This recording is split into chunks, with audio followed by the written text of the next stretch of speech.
How many times do you have to start over before you succeed? If you can't see the camera, I'm holding a medal. This is 75 hard. And if you know what that is, it's a mental toughness challenge designed by Andy Frisella. Reason I share that, and this is episode number 28 of The Reset with me, Sean Tucker. The reason I share that with you is it took me 10 attempts to complete 75 hard. 10 attempts. Some attempts were shorter. Some of them were almost there. One of the attempts, I made it to day 63. And I failed because I forgot to take a photo. I was too damn tired to take a photo and fell asleep. Too damn tired to remember to take a photo. And I went to bed. Another time I made it to day 54. I followed my diet 100% until we arrived at my brother's wedding. And I asked for all the dietary preferences. I made sure that it was very catered towards the plan, the diet that I was following. But the sheer amount, the volume of food it left me hungry. And before I knew it, my hand had reached out to grab an extra brownie. Because yes, I could eat sweets on this diet as long as it was gluten-free. I reached out and grabbed this brownie, this gluten-free brownie. Before I knew it, I had already started chewing it and half swallowed it. And that brought me to failure I think it was number 6 or 7 by that time. There were other times where I just, honestly, probably the first 1 or 2 or maybe even 3 times, after failing the one where I made it to day 63, because that was early on, I almost couldn't be bothered, but I was still doing it. So I was kind of like half in it. I wasn't all in it. And because I couldn't really be bothered, I got to like day 7. I'm like, oh, bugger this. And I kind of just let it slip. And I let that failure happen. But the reason why I share this with you today is because it took me 10 times to actually complete it properly, to the level of integrity that I want to hold in myself, the level of alignment, the things that are important to me. If I set myself a mission, a goal, I want to attain it. I want to achieve it.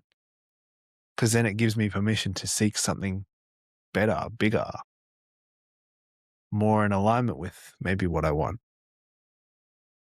And yes, you could argue, maybe I should have quit. Maybe I should have stopped trying after attempt number 3 or 2. But that's not me. That's not my personality. That's not where my character comes from. My character comes from being built through hard things and doing them no matter what. And this has probably been the biggest challenge for me because I'm so reluctant to stop trying. So in business, you're probably someone who is still hustling hard but not seeing results. In fitness, you're probably, trying your best to show up every damn day and do just a little bit. And you're still not seeing results. When will the results come? When will you be able to check that box off and say that I did it? It's not my job to tell you when that will happen. But I guess the question underneath it all is, what is it that you desire? what is it that you really want? Because for me, I saw 75 Hard as a challenge to bring out the best in me, to bring out the part of myself I know that I can be. So instead of playing small, I decided to play a different game, a game that really tested me and challenged me to the point where either I break down or I break through. And as you can tell, those 9 attempts before the 10th, I broke down. I conked out, but I didn't stop trying. And so today, look in your life. I invite you to look at the things that are happening in your life, whether it's fitness, whether it's relationships, whether it's business, whether it's feeling motivated to wake up in the morning or not. And just take a step back for a second. Ask yourself, is it really what you want? Because I shared a couple of days ago about the moment that I had when I was trying to work on my business and trying to be present as a dad. In the moment-to-moment awareness, you can't do it. You can't have 2 phone calls going on at the same time unless one is call waiting, and you answer the other one.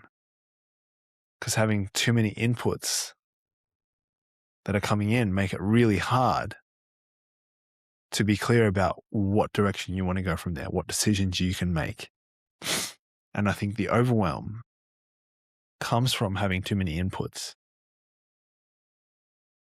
And so it's really important to look at your life in that way, because if you're taking fitness advice from 20 people online and you're trying to digest it all and understand it all, most of the ideas, most of the beliefs might contradict each other.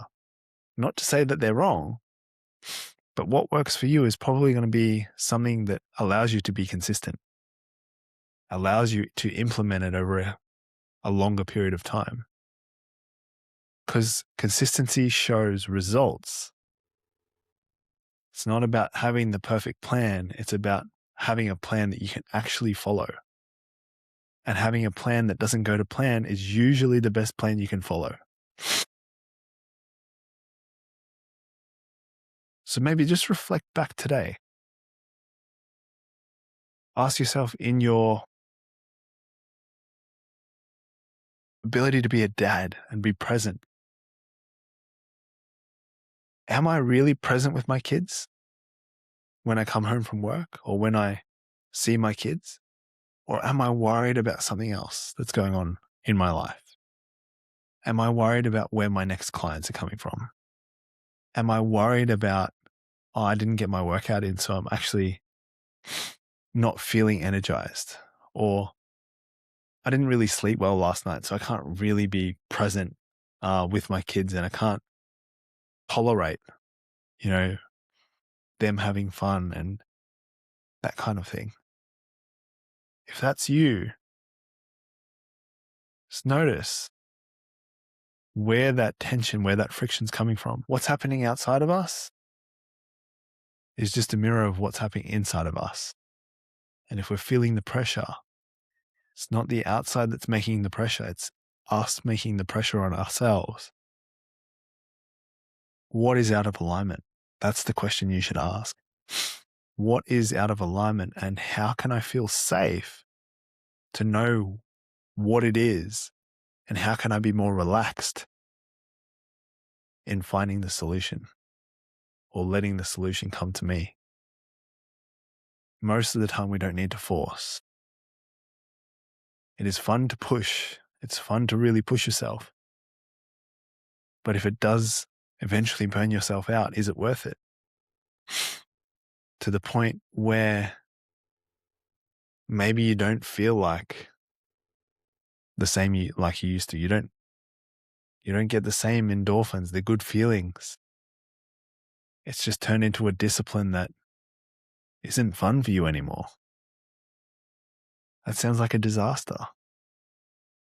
How can you make it fun again? How can you enjoy the process of being the best dad, being the best leader, being the best version of yourself again. Because when you allow yourself to really enjoy the process, which ironically yesterday, I mentioned about that toxic mentor that I had. One of his favorite sayings was, just fall in love with the process. You're not falling in love with the process. And so I'm taking that from him because it's not where originally I heard it from. And I actually understand it now because I embody it. I love who I am becoming. So if you found today's episode helpful and of value, I encourage you to share it with one person today. That's how we grow organically. And if you haven't heard, we run free in-person workouts, 6 a.m. in Mulgrave. If you live in Southeast Melbourne, come along to the workouts. This is for dads only. And we go for coffees and chats afterwards. So come along. And yeah, thanks for tuning in. I'll see you in tomorrow's episode.